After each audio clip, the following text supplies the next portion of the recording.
Oke, nama saya Zul. Saya dipanggil Zul. Dan role saya di sini Head of Studio Tech. Saya mantan programmer di sini ya. Game favorit, dulu Prince of Persia 2, terus abis itu Assassin's Creed 1 sama Assassin's Creed 2 trilogi. Itu game yang terlalu banyak action untuk yang Prince of Persia, jadi benar-benar acrobatic action itu baru lihat itu pertama kali di Prince of Persia. Uniknya di sana sih. Yang kedua itu di Assassin's Creed itu kayak ngedefine satu game untuk open world, bahwa open world itu kalau umpamanya game-game kayak Skyrim kayak masih banyak yang harus dibatasin gitu, tapi kalau di Assassin's Creed kayak smooth banget, semua bisa dilaluin, kayak level itu didesain nggak ada yang nggak bisa dilewatin, semua bisa dilewatin, kayak bagus banget itu AI-nya. Awal tertariknya itu sebenarnya karena pengen bikin game, entah kenapa tiba-tiba dulu tuh kayak nggak cuman, pokoknya saya pengen bikin cerita, pengen bikin game gitu, sampai sempat bikin komik juga. Cuman ya kelihatannya game itu yang paling apa ya, yang kelihatannya paling bisa dijadikan karir kelihatannya. Untuk saya ya, maksudnya karena dari sisi art juga jelek, ya udah. Yang paling berkesan sebenarnya kesannya itu, kalau kesan baik belum ya, kesannya kesan buruk semua. Cuman kalau kesan kenapa belum ada yang berkesan baik ya, karena sebenarnya ekspektasi saya untuk game yang mau dibuat bagus itu ya saya punya ekspektasi sendiri. Justru itu yang bikin kenapa saya harus belajar terus, ya itu yang nyemangatin saya gitu. Jadi emang belum ada yang berkesan. Belum sepuas dengan apa yang saya kerjakan. Sebenarnya salah banget kalau kita itu langsung ngoding, karena kalau kita langsung ngoding ya kita sebenarnya kayak bikin lukisan abstrak yang cuman memperlihatkan satu sisi doang gitu, kayak mungkin cuman memperlihatkan bagusnya dari sisi komposisi warna. Ya, cuman kalau mau bikin kode yang bagus itu ya harusnya dari awal tuh kayak ngearsitekin kodenya itu mau diapain. Mulainya itu ya dari kayak semacam kelas diagramnya, kodenya kayak gimana, kelihatan modularity-nya itu dari level 0 sana. Nah dari situ baru dirancang kodenya. Habis itu masih ada 2 lagi, mau tipe test driven atau behavior driven, apakah kodenya bisa dites atau enggak. Intinya kalau kita ngoding, kita masih belum tahu cara ngetes dan belum tahu cara ngedebak satu kode kita, maka sebenarnya satu fitur itu belum bisa dianggap kelar. Ya beda banget, kayak programmer tuh luas banget, luasnya itu luas banget.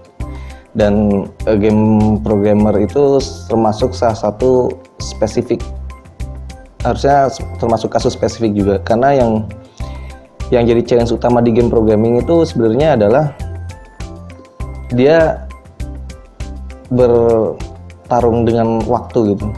Contohnya kalau kita mau bikin game VR itu kalau di HTC Vive itu harus 90 fps. Berarti milisecond-nya itu kita cuma dikasih 11 milisecond. 10 milisecond doang untuk semua proses dari CPU sampai ke GPU. Nah, kita di challenge dengan 11 milisecond, kita harus bisa apa aja tiap update. Itu harus ngerender banyak hal, logiknya harus bener, ada AI, ada ini itu 11 milisecond gimana. Nah sebenarnya challenge-nya di sana sih, simulasi fisiknya bener atau enggak. Jadi emang challenge-nya beda-beda, tiap programmer, tiap apa itu namanya, bagian ya, game programming dan lain-lain itu ya ada challenge-nya masing-masing sih.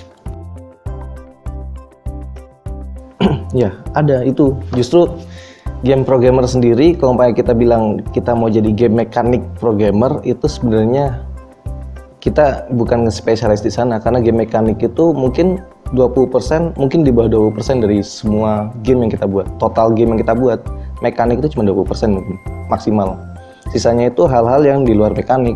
Contohnya itu kayak apa ya, AI itu bisa jadi mekanik, bisa jadi enggak. Networking bisa jadi mekanik, bisa jadi enggak. Ada lagi hubungan back-end API, back-end server, ada leaderboard, ada banyak hal lah, sosial, itu banyak banget. Nah spesialisasinya itu audio sendiri itu ada audio engineer. Jadi masih banyak banget.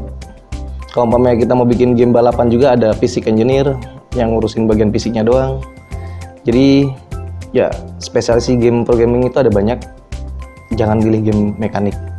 Game mekanik bukan spesialisasi. Pengetahuan, skill dan pengetahuan. Kalau pengetahuan itu yang penting adalah update dengan teknologi ya.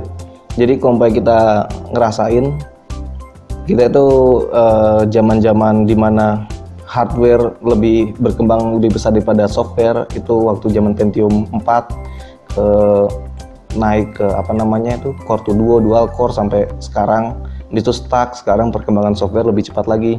Itu teknologinya itu banyak rupanya. Ada bahkan sampai Kinect, Orbek, terus ada Leap Motion, VR. Kayak kalau umpamanya kita nggak tahu itu tuh kayak teknologi itu kayak berkembang dengan sendirinya tanpa kita bisa tahan, dan kita harus tahu itu. Bagusnya adalah ketika kita mencoba nge-develop di beberapa tempat, itu ada standar atau ada rules yang kayak contohnya ke HTC Vive itu dia bilang harus 90 fps. Kita punya challenge di sana. Untuk Oculus, gimana caranya supaya ngindarin motion sickness, kita tahu caranya di sana.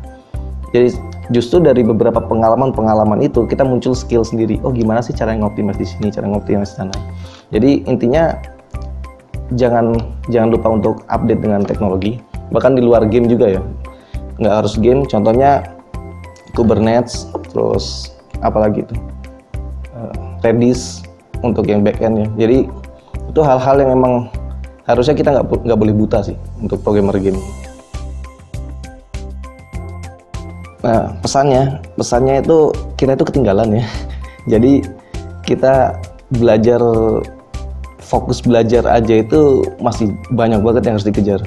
Jangankan ngejar ketinggalan, kita itu untuk ngejar update teknologi aja itu masih kayak terseok-seok gitu, jauh banget. Harus fokus ke satu teknologi, makanya itu kadang kita harus bekerja sama gitu. Kalau kita sendirian ngejar semua teknologi itu nggak akan kejar. Nah, challenge utamanya adalah gimana caranya supaya ketika satu orang ngejar satu knowledge itu bisa tersebar dengan baik ke komunitasnya, ke orang-orang sekitarnya. Nah, itu sebenarnya challenge utama kita. Jangan ketika kita punya pengetahuan jangan dipendam sendiri, sebar. Karena kita bakal dapat ilmu yang lebih baik lagi dari orang-orang yang sepikiran, yang bakal nyebar ilmu.